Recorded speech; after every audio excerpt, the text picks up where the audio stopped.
Hello hello guys, हामी चाहिँ very नदीमा चाहिँ बल्छी खेल्दैछौँ है। त्यो नदीमा चाहिँ बल्छी थापेछौँ होइन। अब माछा आउँछ कि नै थाहा भएन गाइस।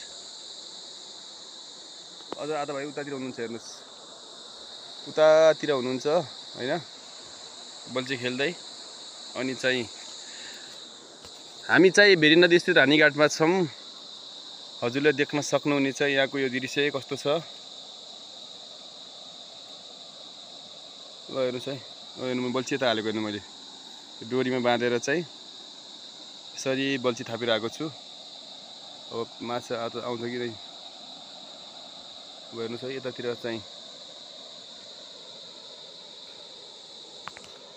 उता चाहिँ देख्नु भयो नि, यो त्यहाँनिर चाहिँ ट्र्याक्टरमा चाहिँ यो बालुवा गिट्टीहरू लोडिङ भइरहेको छ।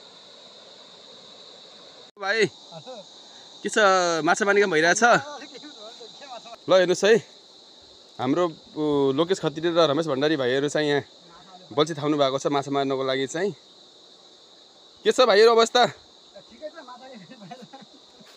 कतिखेर खेल्न आएको हो?